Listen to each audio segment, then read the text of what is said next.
So we're going to cover project leaders want it, how to get traditional staffing firms can't provide. We'll talk about the difference of traditional staffing, some different ways to do this. Talk about a boutique, which is a specialized professional services. The world today is specialized and focus on specialized. And we'll talk about that a little bit in the conclusion.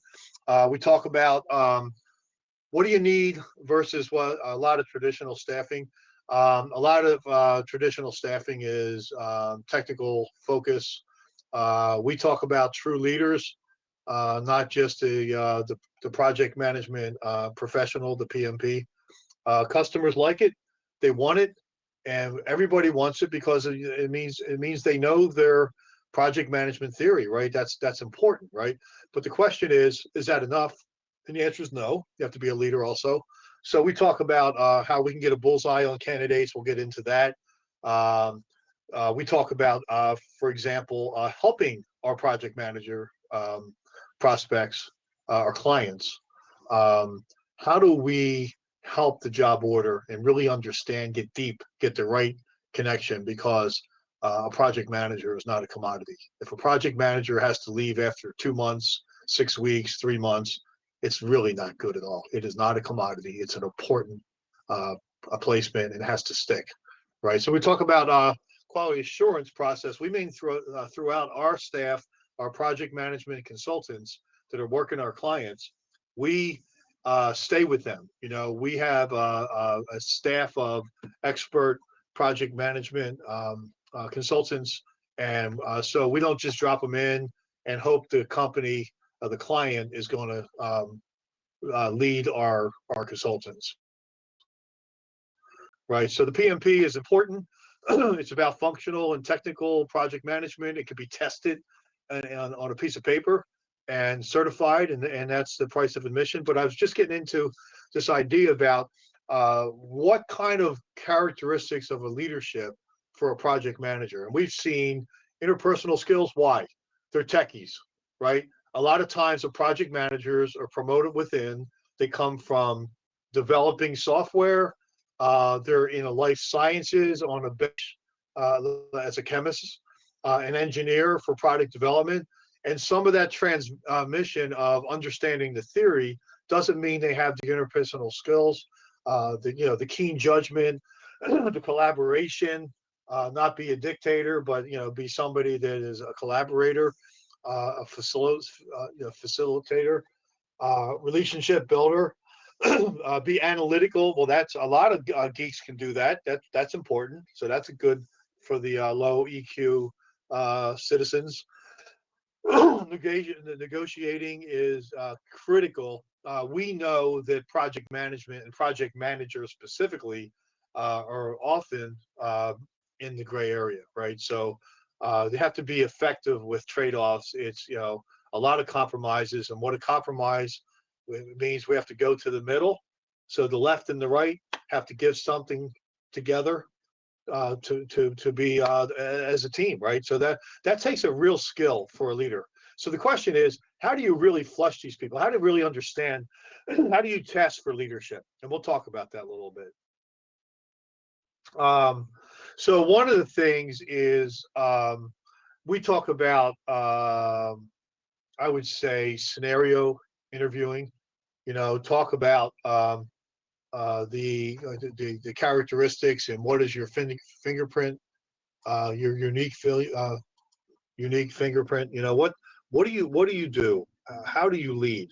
And I hear some really interesting stories and some real experience. It's hard to make up scenarios of how you are a leader, or if you can't say your 5 to 8 characteristics that makes you successful, that's an indication that you don't have a really understanding of the leadership and an emphasis of this candidate is not really ready.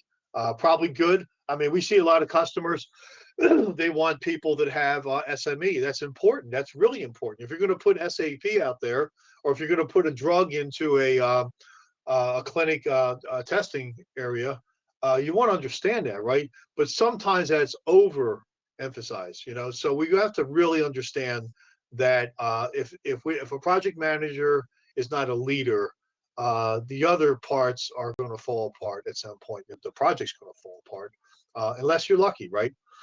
Okay, it's not about luck. It's about having certainty of what you're getting as a project manager, right? So our SMEs, qualified leaders, we talked about a little bit. The scenarios are really interesting. You see the picture here, the BS meter.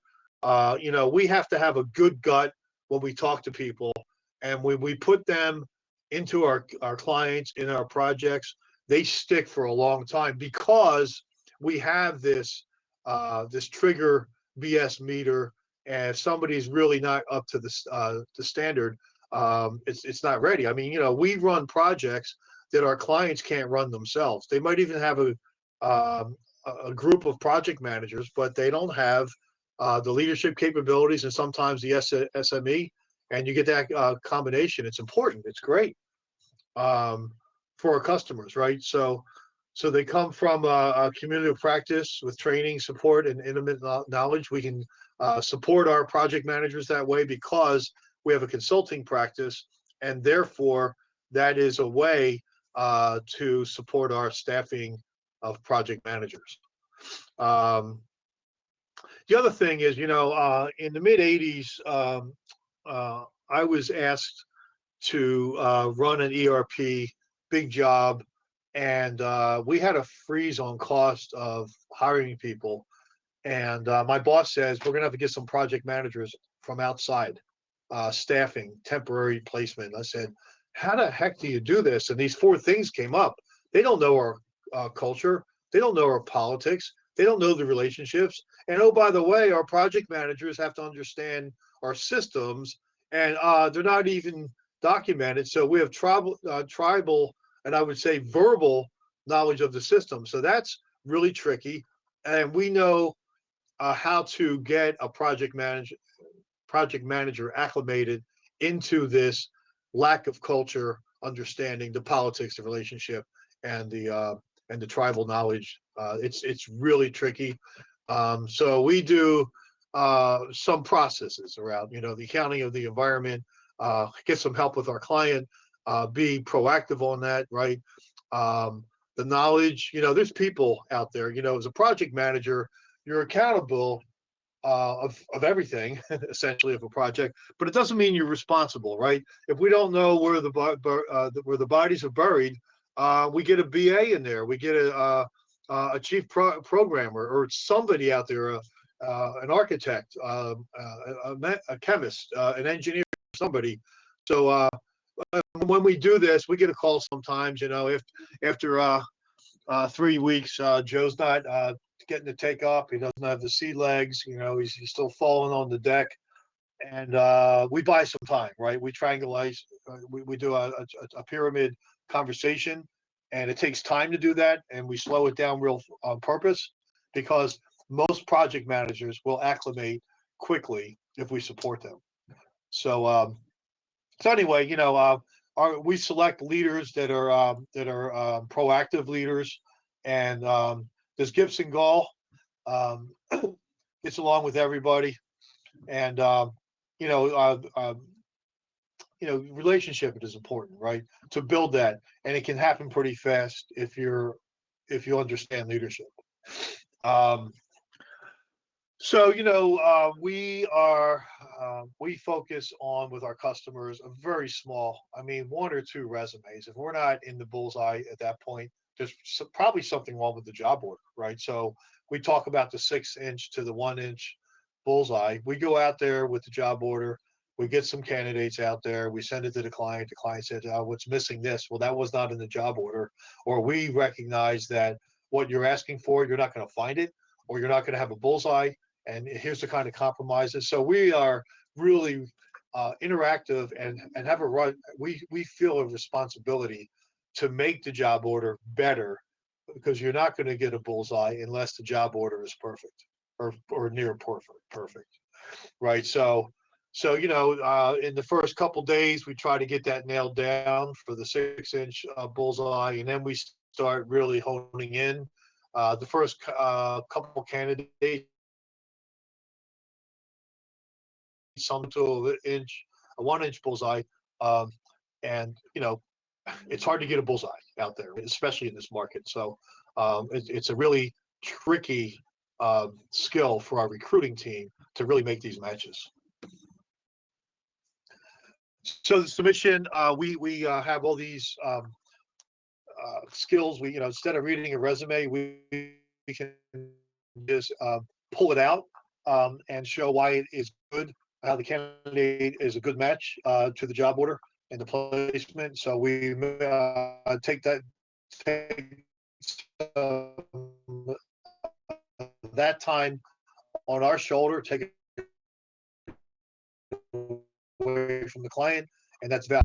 The quality in professional services, a long time ago, we had professional services was a really small part of IBM, was when the mainframe was king. And we still had professional services. We had to rolled out heavy metal mainframe computers. There was a lot of software, IPL, all these things that had to be done. And we had contracts, we had staffing, but IBM had two ways to do this. One is SOW, guaranteed deliverables, and we run the project. If we can't run the project and we don't have the responsibility in the deliverables, it was called assist directions to my project manager, and that's not our job. Well, we see that as a job. We really do. We engage with our customer, we engage with our clients, and our project managers are so strong that I say to my clients and our prospects, we say you'd be lucky to get this project manager, because we put them in situations where the environment is not great for project managers. Maybe there's a PMO, but it's not effective. There may not be much of a process standard. There may not be tools and technologies for scheduling and data analysis of how the project is performing. So we see that the responsibility is to help not only our candidate, but our client to make their environment more successful for a project manager. Sometimes it's the third project manager on the same project.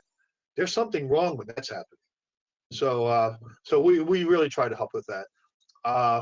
So yeah, there's a lot of things we can do. We have a practice manager that can help our project managers. We get them to talk before they even get placed. We start a relationship with these people. We get people we didn't know, right? So we built the relationships, and then we're ready when they get in trouble or the project's in trouble. We can engage again and be helpful. It's our used to be lone wolf, and they don't get help. We use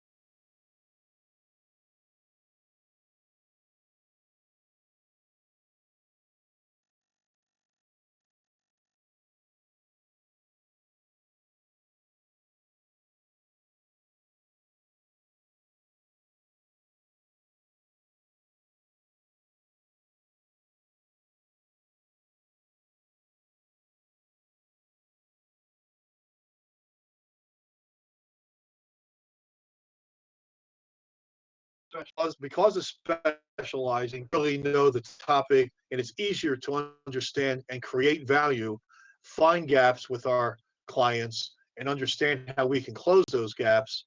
And that doesn't just mean identifying a candidate, screening, placing, and then just call once a month. How's it going, right? It has to be more, right? So that's what we're really thinking about. We are specialists in project leadership staffing, right? That's a boutique, right? And I challenge you to find somebody else that does exactly what multi-layered service means. It's not just the bottom rung is important, but what about the tools? our clients rarely ask about tools, and that really scares me a little bit. There's some really great project management tools. We're experts on Microsoft Project. I get a 500 plus pages of project management and Microsoft Project, and the whole thing. It doesn't matter. The best breeds of project tools like Clarity, Microsoft Project, Plan View, and the like, right? 50% of project managers that are great leaders will never get the tools. So how do you support that, right? That's the value, right? If our project manager can't do this, and they're missing a role, an important role of a leader, how do we help that? Same thing with methodology. The other thing is the portfolio governance, right? Our clients have executives that own projects, but a lot of times they don't have this, what I call leading the leaders, right? The leaders are the project managers, but the execs and the stakeholders sometimes are not really understanding how to support.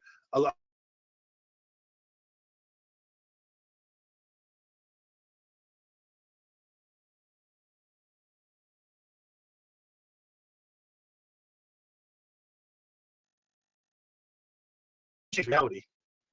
I mean, unless you're a magician, right? So this QA thing is to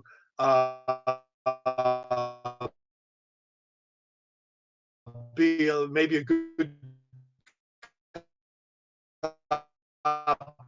bad cop. The project manager, the good cop, and we step in with the client and say, look, this is not working in the right time and the right schedule. You're gonna get quality. Bad idea. We get an ROI if we do project right, and project manager support. So we do that. We do that for clients. We do for project managers. That's what a good team requires. 6 roles. A lot of times we pair them in 3 pairs, right? Leadership,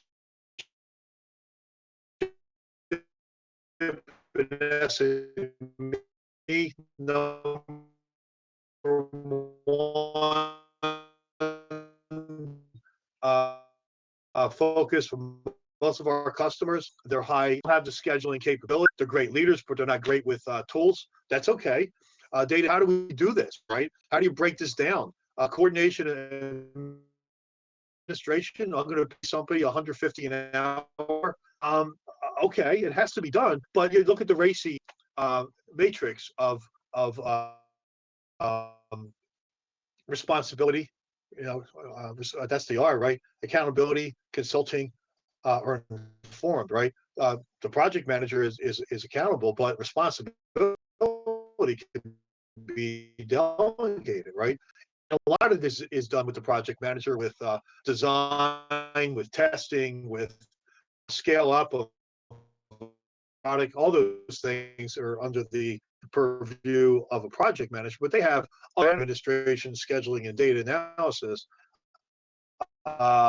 Can you delegate to somebody else with responsibility to be more effective, right? So that's something. So we have to think about that. A lot of our customers don't really make sure that all 6 roles are doing a good job. And any one of these things that fall down is a risk of failure of a project, right? So the bandwidth is not there. A lot of project managers have 2 projects, 3 projects. It's very hard to do coordination or data analysis. You got a plan, you got actuals, you got variance. You're really chasing that down around the hours, around the dates, around the hours, the capacity of the resources. That's a big job. And a lot of it's done really poorly in a lot of organizations.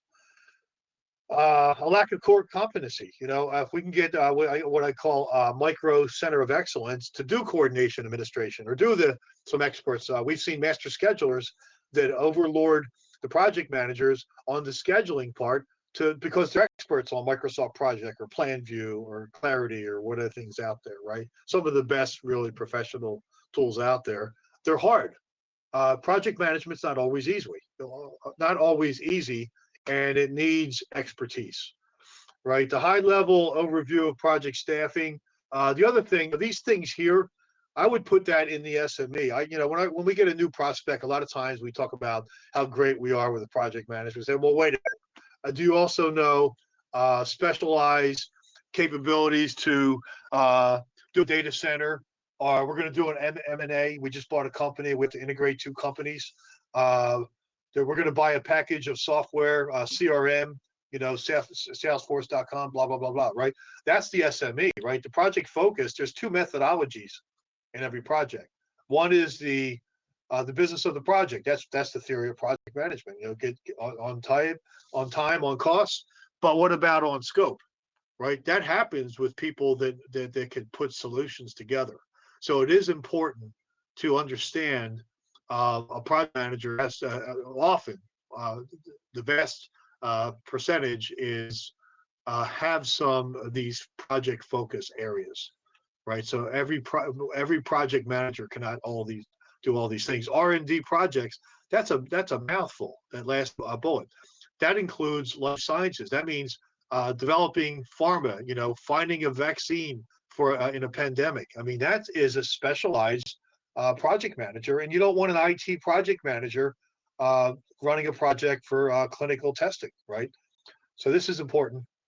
The other thing is expectations. Most of our customers understand if you're getting outside experience, it's in these cost level here, and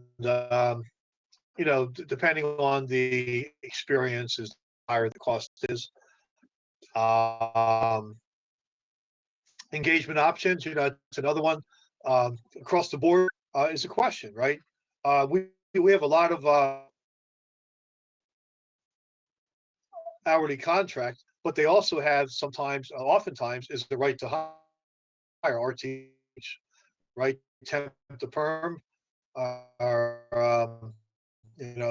take a test drive, and permanent placement is good. Retained searches, exclusive for high levels. There's one here about, I'm going to go back here. Senior project managers, program managers. Above that, and do that also, is PMO directors, portfolio managers, product directors, R&D, that kind of stuff, right? So that can go higher also. So that's where you get to the executive and retained search. And managed services with an SLA, right? That's project management as a fixed price. How we look this a little bit, how do we really do interview? The hours we put into that, the scenario for the leaderships, for the selection to the bullseye, get the job order, all that stuff, right? So this is a lot of hidden stuff behind these blocks that we're talking about today. So pinpointing client need, so if you know what you want, half the battle is done, and that's our responsibility. Our marketplace is the majority of our marketplace are organizations that are realizing that they need project managers. They're growing up. They're hyper growth. They're going to the billions, and they don't really necessarily know how to do this, how to do this project management thing. They know it's important. They've had some success on it sometimes, but it's our job to really help it and make sure they get the right people, right? So the requirements, are they clear? Not always, right? Industry, this is another one we talk about, right? So people want to hear if we're doing manufacturer, or if we're doing consumer products, if we're doing life sciences, this matters, right?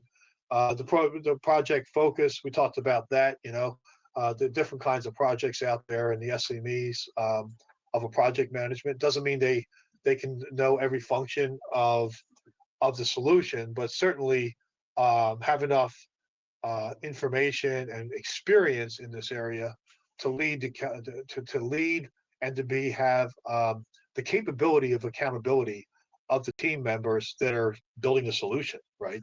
Sometimes it's hard to do that if you don't know what you're doing. If you never built a rocket, sometimes it's hard to shoot a rocket, if you're a project manager, or at least to keep accountability. Does the budget match what the marketplace demands? Sometimes, sometimes have a campaign taste and a beer budget, but most of our customers understand that the market drives the pricing and who's out there, and what's in the market, the capacity, and what type of engagements, right? We talked about too, that temporary, right to hire, permanent placements, stuff like that. And okay. Setting clear requirements. We have a couple forms on that. We talked about that a little bit. A lot of this stuff is, and if you were on a call with a job order with a real prospect or client, you would hear the many questions on our recruiting team to come up with a job order. It's it's like a deep interview, I would say, and we ask a lot of questions, including culture and other things like that. Yeah, so where we are is you see some examples of we passed our 25th anniversary last August 2021. We started 1996, and these are some of the most recognized logos we've had over 25 years, and a lot of these have stories around staffing, right? So some case studies. I mean, we had this little piece of paper here was written by Microsoft, not us.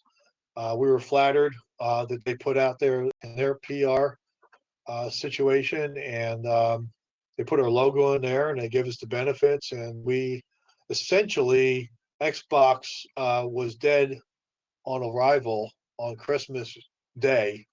Many failed, and that product development organization was really in trouble. So we were asked to come into Microsoft in that product development group and put together enterprise project management and make sure that the next time something has to be launched, something like Christmas, maybe the damn thing will work the next time. So that was a fun one. That was fun. We had an office out there right next to Redmond, Washington, and worked with the Microsoft project development team, and I was really I would have done it for free. It was fun. We have made the Inc. 500, and so that's the biggest private successful companies. Thought leadership. What's important to us. We have these white papers because we do consulting with project management, but this is also evidence to our staffing practice that we really have real people out here to understand how to eliminate project failure, how leaders are important in the context of projects, right? Think about project managers. They don't have a lot of responsibility in terms of, they have ability. A lot of times they don't have the capability, the leadership to take decisions, right? So it's a tough organization. It's a tough position to be in a project manager, and specialized skills are really important. So yeah, we wrote the book. The recent one, 2019 for Project, has not just Microsoft Project, but every major part of the functions of Microsoft Project proceeds with a theory of chapter. The software doesn't matter if you don't understand how to use the theory, right? So thanks for your time today. Here's my information if you want to contact us. And is it back to you, Dan? Yeah, thank you so much, Gus. That was very illuminating. And thank you everyone for joining us today for today's webinar. And we'll be reaching out with some collateral for you guys as well, the PDF of the slides, as well as some white papers that we've done on staffing, another webinar that breaks out just a few of the slides were a summary of entire webinars we've done. So a lot of good stuff in your inbox soon. So keep an eye out. Thank you so much, and hope you all have a great day.